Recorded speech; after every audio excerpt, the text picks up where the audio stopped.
Hi, favored ones. Welcome to Soul Reflections. In today's segments, I'm going to talk about discerning whether one is in a vibrational match to their heart's desires.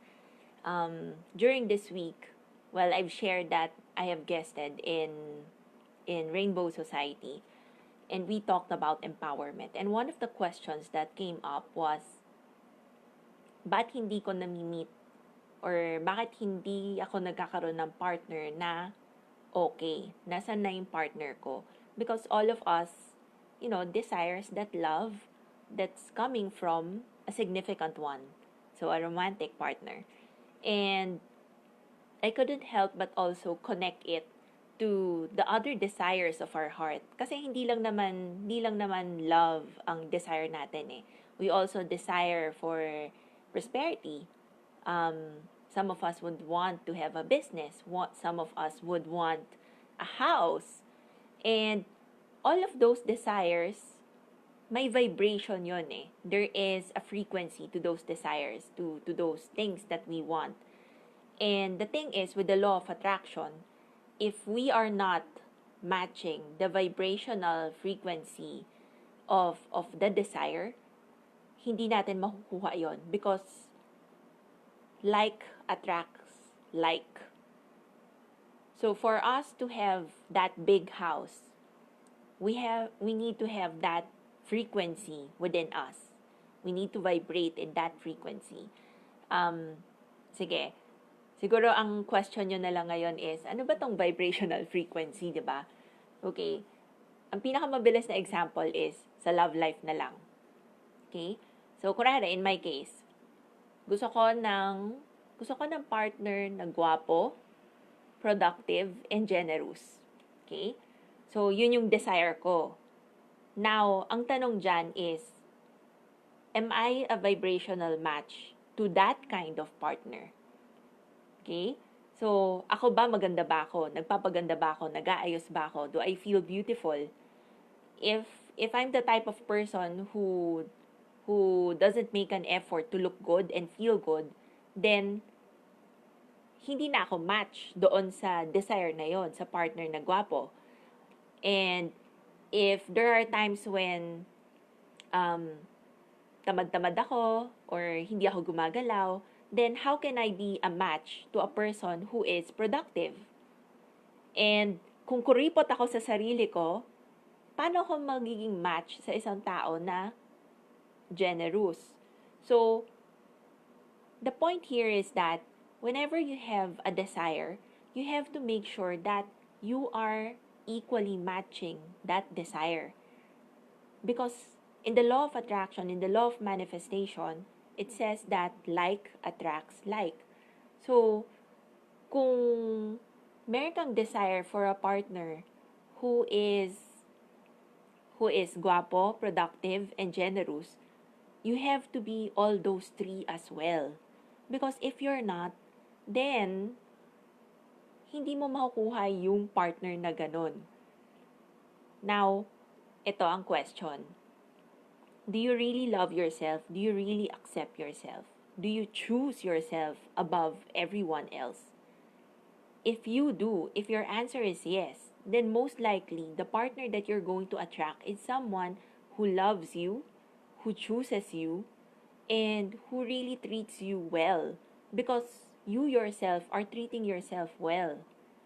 Okay? So, it's like attracts like. And it also applies to everything else. So, kunwari, yung kaninang example, gusto ko na malaking bahay. Okay? So, may frequency yun eh. A big house. A very nice house. Diba? Pero, kung at this point in time, meron akong thoughts na, ay, ang taas ng maintenance cost pag malaki ang bahay. Ay, ang hirap kasi kailangan ko ng mga maids. So, ang hirap-hirap mag-manage ng mga tao. Saan ako kukuha ng maids, di ba? Or yung upkeep ng bahay na yon. Tapos, all those spaces na masasayang, anong mangyayari doon, di ba? So, the thing here is that you want a big house, but then, at this point, you're not yet ready for that big house. So, hindi mo siya makukuha ngayon. And the trick here is that you have to prepare yourself for that big house. Kaya nga, di ba, parang with other people, it takes them years to be at a vibrational frequency that's the same as a big house. 'Di ba? So, kasi pinaghahandaan nila 'yon eh. Mag-iipon sila ng pera and then nagpeplano. So, it takes time for them, 'di ba, to bring themselves at the same frequency as a big house. So, depende sa progression mo. If you could make yourself ready as fast as you can, then but the time that you're ready, you have it na. You have that big house. And it's the same with a business. So, kung gusto natin na malaking business, kung gusto natin na maraming kliyente, you have to make sure that you are charismatic enough, that you really have that yung time and all the work that's included in having a big business, the commitment in having a big business, you should also have that kind of vibration. Kasi kung hindi ka pa talaga ready for a big business, hindi siya ibibigay sa'yo ng universe. Even if gustong-gusto na niyang ibigay. 'Di ba, God is a God of providers. So, He provides for everything. Anything that you'd want, gusto naman talaga ibigay. But then, the question is, are you really ready for it? Because once that dream is manifested and you're not ready, mawawala siya agad. If you notice, yung mga lotto winners, yung mga biglang yaman, di ba bigla rin nawawala yung pera kung hindi sila marunong mag-manage ng ganun kalaking amount. Because you have to match that huge amount. So, kung millions yung hawak mo, most likely, you will be attracting the frequency of millions as well. But then, if you only have thousands at this point, tapos bigla kang naka-attract ng million, and if you're not ready for that million, mabilis mawala yung million na yon. Okay? I'm not saying that imposible yon or hindi mo ma-attract yon. You can. You just have to make sure that you're matching the frequency. Now, how you do it, that's another another topic naman for discussion. But you always have to discern. Am I really a match for the desires that I've placed there? Is if I am not yet there, then what am I willing to do to make sure that I get it right now? Okay, so yun yung question na tatanungin nyo sa sarili nyo. And all these reflections, it was really prompted also by the support group that I'm in, because I've posted, kailan ba? December? Yeah, early December, I've posted na naghahanap ako ng support group. And, several women said yes to it. And we have been meeting each other every Friday. So, we've already set the goals, but then the question is, how do we, achieve those goals? Ano ba yung work na kailangan namin at this point to reach those goals?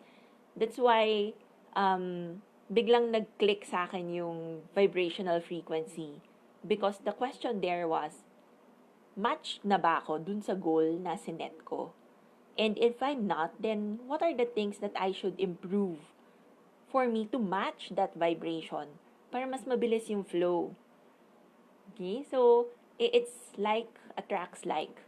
And we don't want to resist things. Kasi kung nagre-resist naman tayo, mas mahirap ang buhay, di ba? So, we just want to flow with what the universe is giving or what God is blessing us with. And discernment and awareness really is very significant for you to be able to actually make it work. to be of frequency that's quite high. Okay? Kasi di ko naman masasabi na the highest is this. Hindi ganun yun eh. Yung height, endless siya. It's infinite. It's unlimited. So the height that you imagine is not even the highest of the high.